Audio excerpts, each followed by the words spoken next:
जय हिंद नाम ऊपर लिखा है। कौन है ये रिया? जी हां, लावारिस नहीं है, अनाथ नहीं है, परिवार है इसका, मां है, बहन है, भाई है, लेकिन इसकी मौत की किसी को परवाह नहीं है।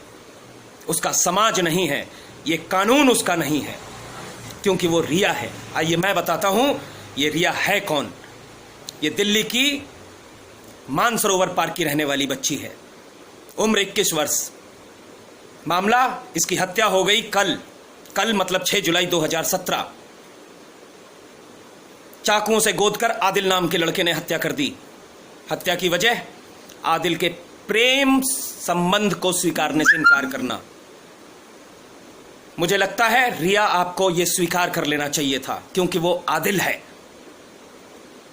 वो आदिल है, इसलिए आपको स्वीकार कर लेना चाहिए था। वो कोई दिनेश, रमेश, महेश, राकेश या दीपक नहीं है। वो आदिल है, उसका समाज उसके साथ है, ये कानून उसके साथ है, इस देश की राजनीति उसके साथ है, इस देश का राष्ट्रपति उसके साथ है। पूछिए कैसे? यहां मैं जोड़ देता हूं, यहां मैं स्पष्ट कर देता हूं कि अभी कुछ दिन पहले पलवल में एक जुनैद नाम के व्यक्ति की हत्या हुई। बिल्कुल स्पष्ट है उस जुनैद के मामले में कि वो ट्रेन में एक लड़की को छेड़ रहा था।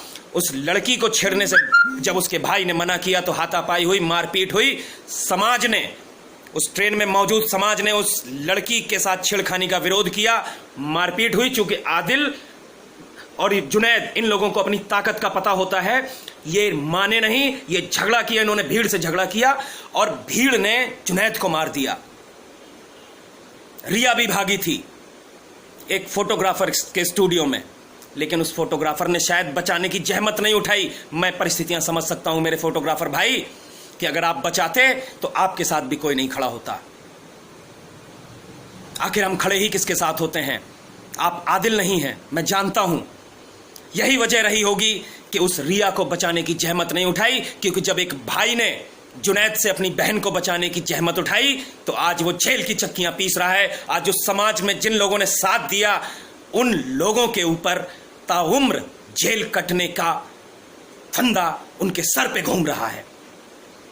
क्यों? क्योंकि वो जुनैद है और वो आदिल है। शायद आप समझ रहे होंगे।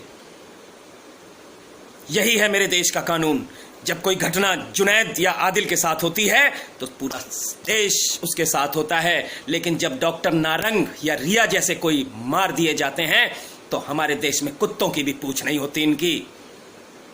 राजनीति से लेकर समाज तक सब इनके साथ खड़े हैं। मेरे भाइयों, मैं निवेदन करना चाहूंगा आप सभी से, बड़े बुजुर्गों से, कि आज से हम अपनी जिन परिस्थितियों को हमने जन्म दिया है, इन राजनेताओं ने, इस राजनीति ने जन्म दिया है, जिन परिस्थितियों में ये कानून आज जिंदा है, उन परिस्थितियों में मैं निवेदन करना चाहूंगा आज अपने माताओं, बहनों, भाइयों और बड़े बुजुर्गों से कि आज से हम अपनी बहन और बेटियों को ये सिखाएं कि मामला जब आदिल, जुनैद, अहमद, आसिम, इमरान, खामरान का हो तो वो जो चाहें उन्हें करने दो, वरना मार दिए जाओगे। तुम्हारा साथ कोई नहीं देगा। क्यों? क्योंकि तुम रिया हो, तुम श्वेता हो, तुम प्रिया हो, या तुम ऐसे ही कोई दूसरी अन्य हिंदू लड़की हो। तुम्हारा साथ कोई नहीं देगा। मामला सिर्फ इतना सा है मेरे भाइयों कि वो रिया है और मारने वाला आदिल है। बीच रोड पे चाकुओं से गोद के चला गया। ये मेरी बहन भी हो सकती थी, ये तेरी बहन भी हो सकती थी। कोई नहीं बोलेगा। अगर मैं एक भाई के तौर पे बोलूंगा तो मैं जल्लाद कहलाऊंगा। लेकिन इस वीडियो के माध्यम से मैं कानून के ठेकेदारों और राजनीति के राजकुमारों, बड़कुमारों को यह बताना चाहता हूं कि अगर मेरे सामने किसी की भी बहन को छेड़ा गया तो बेशक वो कौन है, हिंदू है या मुसलमान, ये देखकर नहीं, उसका वही हश्र होगा जो जुनैद का हुआ। बेशक कोई साथ न दे, लेकिन अब हम शांत नहीं बैठेंगे। मैं निवेदन करना चाहूंगा मेरे भाइयों, इस रिया को अनाथ मत बनने देना।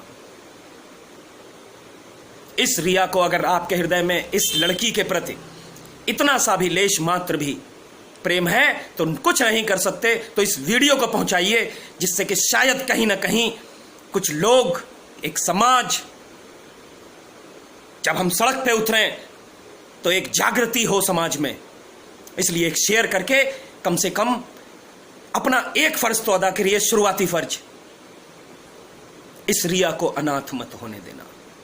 जय हिंद।